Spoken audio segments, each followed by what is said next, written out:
Dungeons of Eternity is a VR dungeon crawler that supports up to 3 players, co-op, on Quest formats, and it's already been announced as coming to PSVR 2. I actually have some mixed feelings about this title, despite it being very well received by the majority of the VR community, and honestly I think it's because I've been a bit spoiled. But before I go too deep into that, I just want to thank you for being here and supporting my small channel, and if you want to see this channel grow, go ahead and hit that subscribe button and drop a like.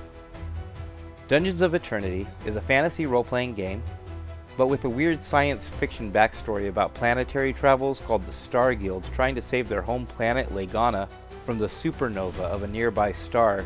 So you travel to the planet Eternity to gather cosmic mana, but the planet Eternity is covered in endless dungeons. The gameplay mechanics are very good. Melee and bow mechanics are great. The magic staff works well, there are traps and platforming elements, hidden levels, switches, keys to find that open treasure chests, basically everything you want in a dungeon crawler fantasy game. The multiplayer aspects work good for the most part. When a chest is opened, each player gets to loot it, but when items and coins are found around the dungeon or from enemy drops, whoever grabs them keeps them. Some potions can even be thrown on the ground and give a buff to everyone who stands in the puddle. The game feels very polished and complete.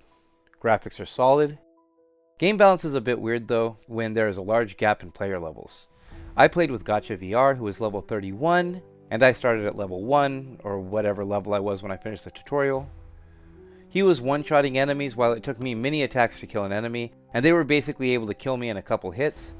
However, I did not get any extra XP or better rewards for playing the more difficult levels. In fact, I leveled faster when I started a second character and ran solo through the first 10 character levels. And I believe this is because I had a higher kill count at the end of each dungeon. I will touch on this more in a bit. There is a lot of customization. You can unlock skin colors, hairstyles, clothing, cosmetics, eye colors, teeth styles, hands, boots, and there seem to be a lot of different looking weapons you can obtain as well, including staffs, crossbows, longbows, clubs, maces, swords, axes, hammers, knives, shields, and probably more. They can be different rarity levels, including common, unique, rare, and legendary, and the likelihood of you getting higher tier weapons is based on your character's level. My level 10 character has not gotten any drop higher than unique, while Gotcha VR's level 31 character saw at least one legendary drop during our run together. Be aware though that you can change your character's appearance, cosmetics, weapons, and perks, but you can never change your character's gender. So when I, in my attempt to quickly join Gotcha's game, rushed through the character creation and didn't notice that I was making a female character, I was stuck with that character, with my only options being to stay female or roll a new character. There are 3 game modes. Soul Harvest is a wave-based arena-style game mode where one player has to use a staff to collect the souls of the enemies you or your party slay until you've accumulated the correct amount, which awards you souls used to unlock potion recipes, which in my opinion is the least fun and least useful. Crystal Hunt is a mode where you collect 3 crystals and then activate a pyramid that drains the 3 crystals while you defend the pyramid from a wizard that is invulnerable unless you step on a triangular platform that will make him temporarily vulnerable, and you just do this until the 3 crystals are drained. This game mode gives you abilities or perks for 4 different categories, of which you can have 1 perk equipped for each category. You can also level up these perks with the crystals that you collect. The Dungeon Raid game mode is more of a traditional dungeon crawl, where you try to find your way through the dungeon until you eventually get to a teleportation drone that requires 3 batteries, which are obtained by killing waves of mobs until you've inserted all 3 batteries and powered up the drone. These 3 game modes can take place on your choice of 4 biomes, which are Underworld, Sandstorm, Vile Halls, and Lava Forge. The biome you select affects some of the creatures that spawn, as well as the aesthetics of the dungeon. There are also difficulty settings, but surprisingly they do not affect the experience points gained or the loot that you get in the dungeon. I still usually just go with whatever the recommended difficulty is, however I think it's disappointing that there's no incentive to play harder difficulty levels.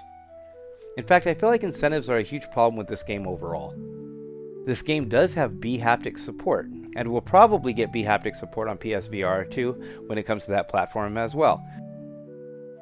This game does not progress through a story and does not have an end. The incentive to play is for loot. There is a level cap at level 60, but I don't personally feel motivated to get there. It is a fun game to run around with your friends, but after playing the story-driven multiplayer dungeon crawlers on other VR platforms, I just don't find myself wanting to come back to this game. I have leveled 2 characters to level 10, and I am already pretty bored with the 3 game modes.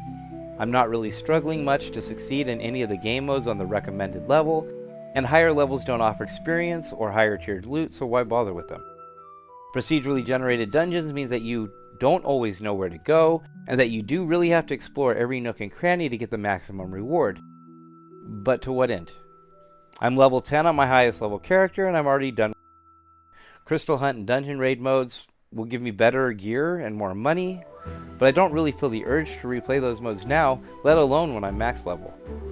There are leaderboards, so if you want to compete for the high score, you may find that motivating enough to try and get the best gear and probably play harder difficulty settings, but I just have no compulsion to do that personally. This may be the best dungeon crawler on Quest standalone, but as someone who has a PSVR 2 with PS5 and a VR-capable PC, I have played better dungeon crawlers than this. I'm probably just spoiled if I'm being honest. On paper this game sounds awesome, but I'm just already bored and over it, unless I'm playing with friends.